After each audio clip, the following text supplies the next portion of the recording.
नमस्कार दोस्तों। 1468 आज 556 साल हो गए उस दिन से जिस दिन राणा कुंभा की मृत्यु धोखे से किसी अपने ने ही की थी। आज हर कोई राणा कुंभा के बारे में नहीं जानता, लेकिन मेरा मानना है कि one of the most warrior of India. बहुत से लोग तो प्रोफाइल पर शिवाजी की, महाराणा जी की और तो और अम्बेडकर जी की फोटो लगाकर घूमते हैं, लेकिन उनमें से शायद ही कोई होगा जो राणा कुंभा जी के बारे में जानता होगा। अगर कोई जानता भी होगा तो शायद ही उसने कोशिश करी होगी गहराई में जाकर उनके विचारों को, उनकी विचारधाराओं को और आइडियाज को समझने की। आज की वीडियो में मैं इसी की चर्चा करना चाहता हूं दोस्तों। आइए गहराई से समझने की कोशिश करते हैं राणा कुंभा जी को। जब भी आप राणा कुंभा जी का नाम सुनते हैं, आप में से बहुत से लोगों के दिमाग में हथियार, तलवारें, वेपन्स, वायलेंस, वॉर जैसे शब्द आते होंगे। लेकिन क्या आप जानते हैं दोस्तों, राणा कुंभा जी अपने जमाने के एक वॉरियर के साथ साथ एक राइटर भी रह चुके हैं। उन्होंने अपने जीवन काल में बहुत से ग्रंथों की रचना की थी। राणा कुंभा या कुंभकर्ण सिंह, जिन्हें महाराणा कुंभा के नाम से भी जाना जाता है, मेवाड़ राज्य के शासक थे। वे राजपूतों के सिसोदिया वंश से थे। उनके शासनकाल के दौरान ही मेवाड़ उत्तरी भारत का सबसे शक्तिशाली राजनीति शक्तियों में से एक बन गया था। भारत में अपने समय का सबसे शक्तिशाली शासक माना जाता था राणा कुंभा को। बात मैं ये कहना चाहता हूँ दोस्तों कि राणा कुंभा एक महान योद्धा थे, लेकिन आज के दिन अगर आप किसी से कहेंगे कि राणा कुंभा के बारे में 4 बातें बताना, तो वो सहम जाएगा या हंसकर टाल देगा। लेकिन अगर यही किसी सेलिब्रिटी के बारे में उससे पूछ लो तो वह खुद ब खुद 10 सेलिब्रिटी के बारे में बता देगा। ये हालात तो हो चुके हैं आज की जनरेशन के। महाराणा कुंभा स्वयं बड़े विद्वान और विद्यानुरागी थे। उन्हें वेद, उपनिषद, व्याकरण, राजनीति, मीमांसा आदि का ज्ञान था। उन्होंने स्वयं कई ग्रंथों की रचना की, संगीत राज, संगीत मीमांसा, सूर्ण प्रबंध आदि। संगीत राज उनकी महान रचना है, जिसे साहित्य की कीर्ति स्तंभ कहा जाता है। राणा कुंभा का जन्म चित्तौड़ के राजा राणा मोकल के घर में हुआ था। चूंकि उनके पिता एक प्रतापी राजा थे, इस लिहाज से वीरता उन्हें विरासत में मिली थी। 1431 ईस्वी में उनके पिता की मृत्यु हो गई, तो 1433 में वह मेवाड़ की गद्दी पर बैठे और सबसे पहले अपने दुश्मन देवड़ा चौहानों को हराकर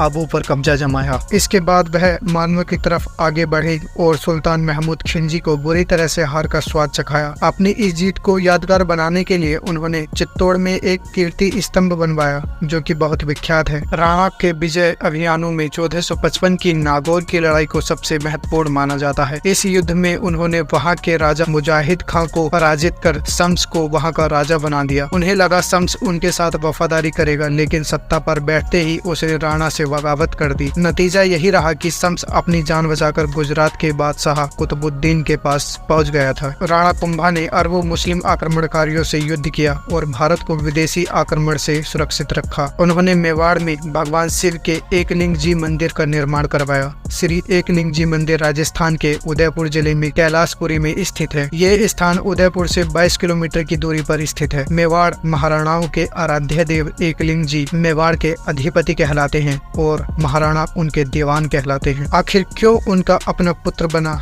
मौत का कारण? 35 वर्ष की अल्पायु में नागौर जैसे कई युद्ध अपने नाम करने के कारण कुंभा राजस्थान के एक ऐसे शासक बन चुके थे जिनको हराना नामुमकिन सा बन गया था। उन्होंने अपने शासनकाल में प्रजा के लिए कुछ ऐसे कार्य किए जिनके चलते वह उनके दिलों के भी राजा बन गए। उनके द्वारा मेवाड़ में कुल 32 दुर्ग बनाए। कुंभलगढ़, अचलगढ़ कुछ बड़े उदाहरण हैं। इस प्रकार राणा की यश कीर्ति चारों ओर फैल गई। साथ ही साथ संदेश गया कि जब तक वह जिंदा है तब तक मेवाड़ की गद्दी पर दूसरा कोई नहीं बैठ सकता। यह संदेश शायद राणा कुंभा के बड़े बेटे उदा सिंह के गले से नहीं उतरा। वह राणा के विपरीत अति महत्वाकांक्षी और क्रूर था। वह मेवाड़ के वागडोर अपने हाथों में चाहता था, जो कि पिता के होते हुए संभव नहीं था।